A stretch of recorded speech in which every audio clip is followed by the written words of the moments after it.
저는 건강 이야기에 관심이 많습니다. 나이 들수록 몸이 예전 같지 않다는 걸 체감하니까 영양제에도 눈이 가더군요. 하루에 몇 알씩 꼬박꼬박 챙겨 먹는 건 이미 습관이 됐습니다. 그런데 어느 날 문득 이런 생각이 들었죠. 이거 계속 먹어도 괜찮은 걸까? 오래 먹으면 몸에 안 좋을 수도 있는 거 아냐? 솔직히 말하면 처음엔 별로 신경 쓰지 않았습니다. 비타민이면 다 좋은 거라고만 생각했거든요. 그런데 주변 사람들 얘기를 들어보니 오래 먹다 보면 오히려 부작용이 생기는 경우가 있다고 하더군요. 그 말을 듣고 나니까 저도 괜히 찜찜해졌습니다. 그래서 스스로 점검해 보기로 했습니다. 내가 먹는 영양제 중에 장기간 먹으면 주의해야 하는 건 뭘까? 오늘은 제가 하나하나 짚어본 이야기를 들려드리려고 합니다. 듣다 보면 건강해지는 건강수월래. 이건 무조건 끊어야 한다는 경고가 아니고요. 제 경험을 바탕으로 몸 상태를 살피며 안전하게 먹는 방법을 고민한 기록입니다. 가장 먼저 떠오른 건 몸에 쌓이는 영양제입니다.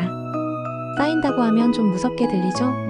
실제로 우리 몸은 수용성 비타민은 비교적 쉽게 배출하지만 지용성 비타민은 그렇지 않습니다. 저는 한때 비타민 A, D, E, K를 꽤 고용량으로 먹었습니다. 특히 겨울철에는 비타민 D가 좋다길래 하루 5,000IU씩 꾸준히 섭취했죠. 그런데 자료를 찾아보니 비타민 D를 4,000IU 이상, 장기간 먹으면 신장결석 위험이 올라간다는 보고가 있더군요. 순간 등줄기가 서늘했습니다. 아, 이거 나한테 해당되는 거잖아. 비타민 A도 만만치 않았습니다.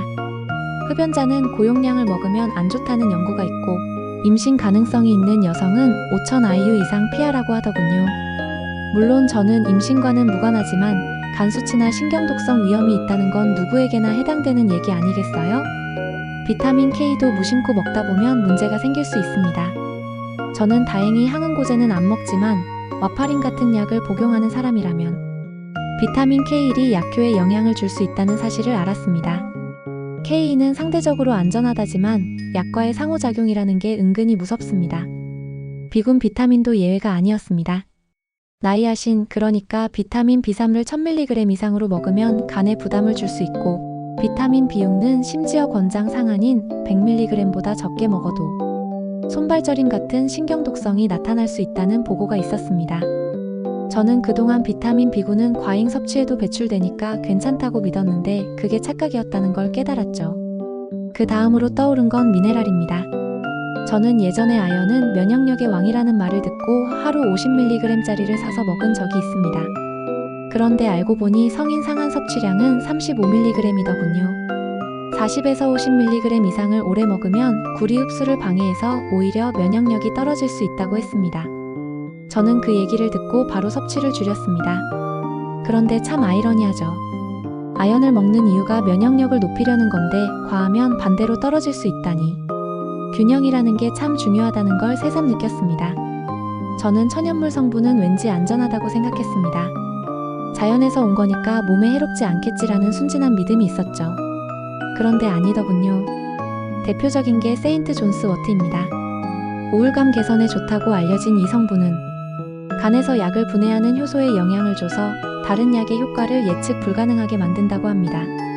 심혈관 약이나 항우울제, 부정맥 약을 먹는 사람이라면 정말 조심해야 한다는 거죠.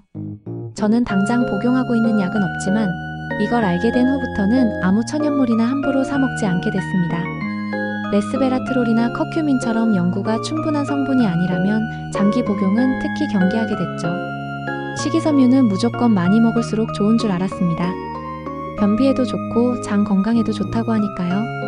그런데 너무 과하면 구리, 망간, 셀레늄 같은 미네랄 흡수를 방해해서 결핍을 부른다는 사실 알고 계셨나요? 저는 예전에 변비 때문에 알로에 성분이 들어간 식이섬유 보충제를 몇 달간 매일 먹은 적이 있습니다. 그런데 그게 장 점막색을 변하게 하는 흑색장을 유발할 수도 있다는 걸 뒤늦게 알았습니다.